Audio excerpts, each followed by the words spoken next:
mendekatkan kepada Allah atau justru menjauhkan kepada Allah. Dan orang-orang yang hari ini tidak kaya, orang-orang yang tidak punya uang banyak, orang-orang yang miskin juga diuji oleh Allah Subhanahu wa taala dengan kemiskinannya. Apakah dia bersabar dengan takdir yang Allah sudah tentukan atau justru menyalahkan Allah Subhanahu wa taala atas harta-harta yang belum Allah berikan kepadanya. Hadirin sidang salat Jumat rahimakumullah.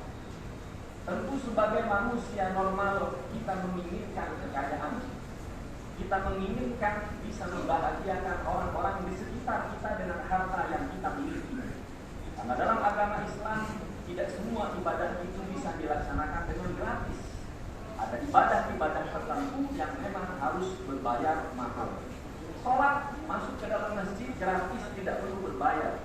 Tapi untuk melaksanakan ibadah umrah ke Baitullah, berziarah ke makam Rasulullah SAW di Madinah, bahkan untuk melaksanakan ibadah haji, semua itu harus berbayar. Maka wajar kalau kita sebagai orang yang beriman menginginkan kekayaan dari Allah Subhanahu wa taala. Tapi yang sangat disayangkan ketika Rasulullah SAW memberikan motivasi kepada para sahabat untuk menjadi orang kaya, kita umat akhir zaman yang termotivasi dengan hadis Rasulullah SAW, justru kita terjerumus kepada sesuatu yang diharamkan. Banyak orang ingin kaya tapi menghalalkan segala cara. Banyak orang ingin terlihat mampu padahal di dompetnya tidak apa-apa. Maka kita harus jujur kepada diri kita pribadi. Kalau kita mampu silahkan membeli. Kalau kita belum mampu, selayaknya kita harus bersabar, menambah usaha dan doa, kemudian bermunajat kepada Allah Subhanahu wa taala. Karena ada rezeki yang bisa kita dapatkan dengan mudah dan ada rezeki yang harus kita perjuangkan. Rasulullah SAW pernah mengatakan ada 4 pertanyaan yang harus kita jawab ketika kita nanti akan dibangkitkan. Kata Rasulullah SAW, la yazalu qadama 'abdin yawmal qiyamati hatta yus'ala an arba', an umrihi fima afna, wa an shababihi fima abla, wa an malihi min ayna iktasabahu wa fima anfaqa, wa an ilmihi fima 'amila bihi. Tidak akan bergerak kaki kita di padang mahsyar sebelum kita menjawab 4 pertanyaan dari Allah Subhanahu wa taala. Yang pertama, tentang usia yang kita habiskan di dunia untuk apa? Yang kedua, masa muda yang sudah Allah berikan kepada kita untuk apa? Yang ketiga, harta yang Allah titipkan kepada kita dari mana dan untuk apa kita habiskan? Yang keempat, tentang ilmu yang sudah kita ketahui diamalkan atau tidak. Kewajiban yang sudah kita ketahui dilaksanakan atau tidak.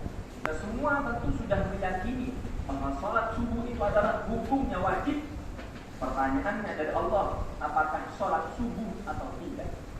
Kita tahu bahwa sebagai seorang laki-laki wajib untuk menundukkan pandangannya di depan wanita.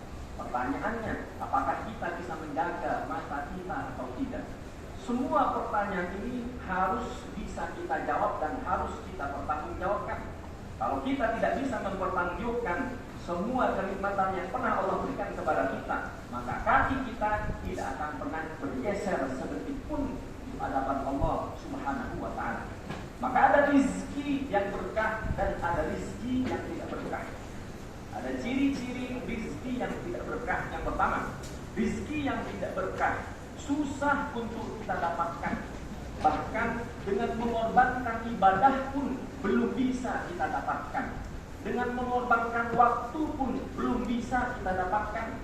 Pagi hari kita pamitan kepada anak dan istri untuk bekerja ke kantor mencari nafkah. Ternyata setelah kita mengorbankan waktu kita dari jam 9 sampai jam 5 sore setiap hari, belum juga menjadi orang yang kaya. Ini tanda-tanda bahwa rizki yang kita cari bukan rizki yang berkah. Tanda yang kedua, apakah rizki yang sudah kita dapatkan berkah atau tidak? Tandanya adalah rizki yang berkah mudah untuk kita gunakan beribadah. Rizki yang berkah mudah kita untuk bersedekah. Rizki yang berkah mudah digunakan untuk membantu orang lain. Rizki yang berkah mudah digunakan untuk berziarah ke makam Rasulullah. Rizki yang berkah mudah kita habiskan untuk ke Baitullah menunaikan ibadah umrah dan ibadah haji. Tapi rizki yang tidak berkah tidak akan mudah kita bawa ke tempat ibadah. Tanda yang ketiga, rizki yang tidak berkah mudah dihabiskan di tempat maksiat.